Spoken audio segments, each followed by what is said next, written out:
Oh, goody. All right, what's going on, everybody? Zombies here again, and today we're back with another Marvel Snap video. So today we've got a new deck to check out here, and that is Serra Black Knight.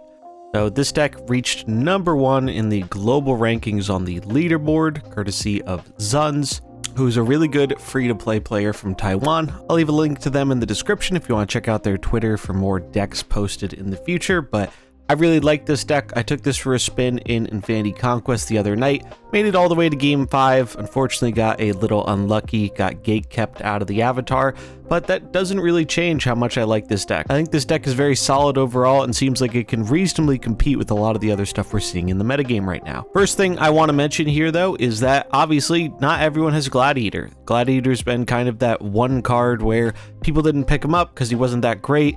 Then he got buffed. Now he's seeing play in a bunch of lists, specifically in Serra lists. This is the second Serra list I've seen him in, and he seemed to be performing pretty good. So, can you play this deck if you do not have Gladiator? My answer would be yes. And in fact, right now, at least if you're like me and you're seeing a lot of this Tribunal combo deck that's been going around with Iron Man, Onslaught, Magic, all that stuff, you really want to be packing Enchantress.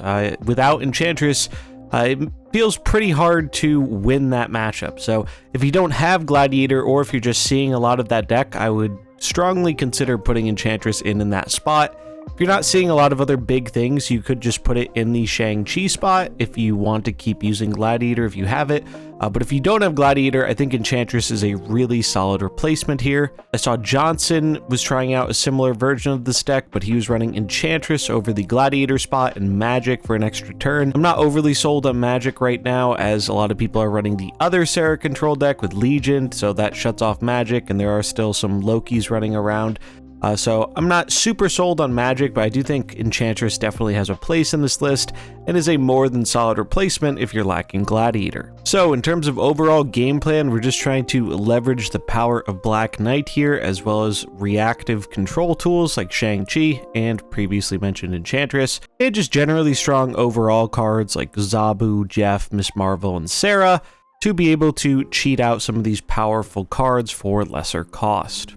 We have two main activators here in terms of getting our Black Knight combo online, that is Blade and Lady Sif, and that has really kind of felt like enough. Usually you get one of the two. You do have to plan ahead a bit with Blade, and things do have to kind of line up correctly. So if you ever have an opportunity just to rip that Blade and get the discard, you usually are going to take it over most other plays, especially if Black Knight is on the field. But not only are we benefiting from Black Knight here, who will give us that 4-cost version of our Magneto or our Infinite without the text, but it's also really hard for the opponent to interact with that. A lot of text stuff going around right now, whether that be Shang-Chi or Enchantress. A lot more decks are packing those. And with the recent buff to the Ebony Blade, it can't easily be Shang-Chi'd or Shadow King'd. The opponent would actually have to commit 2 whole pieces of removal here in Enchantress, and then following up with Shang or Shadow King.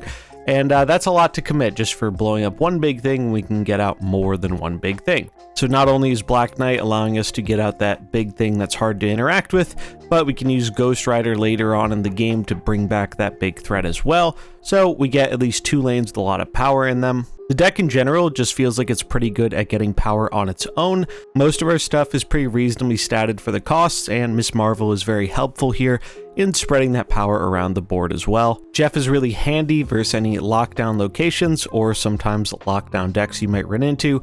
Zabu absolutely core for being able to reduce the cost of our powerful 4-drops here, especially when that stacks up with Serra. You can play multiple 4s on the final turn, so you could play 3 4-drops, and that is especially useful if you are running the Enchantress version of this build, so you can get down both your tech cards potentially, or a tech card, Miss Marvel, and Ghost Rider. Magneto's felt like a really great card right now, as Miss Marvel is super popular, so being able to move that or Darkhawk or any other annoying 4-drop to a location that the opponent's not expecting is really good.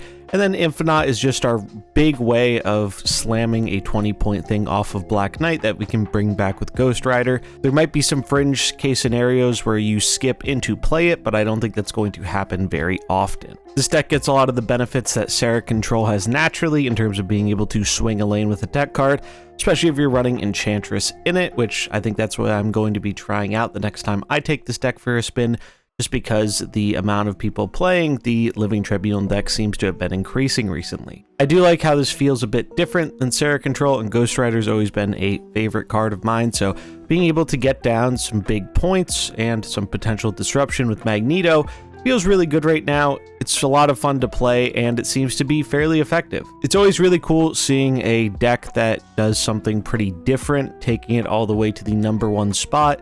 And it just really goes to show that sometimes there are decks that are flying under the radar or aren't discovered yet that can actually do very well into a meta with previously established decks. I think one of the things I like most about this deck is the fact that it feels a bit easier to get the hang of than Serra Control does overall. Serra Control, you often have to be very, very mindful about when you're keeping priority, when you're throwing priority, and it's in general just more of a reactive deck. Though we have seen that been changing a bit recently with the version I posted the other day in the Infinity Conquest video from Revis, where not only is it a reactive deck, but it also just has big stats and a way to scam the game with Legion. So I think that is kind of the direction we're trending with Serra Control, where yes, you want to have tech stuff, but especially when Leech is becoming more popular of a card again, you can't purely rely on your tech cards to win the game all the time. So being able to get out big stats while also being able to have big swings really seems to be what Serra enjoys doing right now. And Infinite also does get a little bit of benefit here from that too, right? So if you're running into things like the Darkhawk with Leech, the Thanos Lockjaws that are running Leech, High Evo with Leech, you can kind of benefit from that because they may be able to shut off your tech cards, but you might end up with an Infinite you can just slam down on the final turn, which is pretty good. So yeah, if you just recently picked up Black Knight and you're wondering what to do with it, this has felt by far the strongest of the different Black Knight shells I've tried. I definitely recommend giving it a spin if you have the cards for it. I'll also be streaming with this deck later tonight on both Twitch and YouTube, so if you want to see some live gameplay with the deck, get a feel for it, definitely check that out. Links in the description below. That's going to wrap it up for this one though. Again, highly recommend checking out the original poster of the deck in the description below. Let me know what you think about the deck in the comments below. Have you ran into this deck? Have you tried this deck? I'd love to hear it. It's going to wrap it up for this one though. Hope you enjoyed it. If you did, remember to like and subscribe, and I'll catch you in the next one. Peace.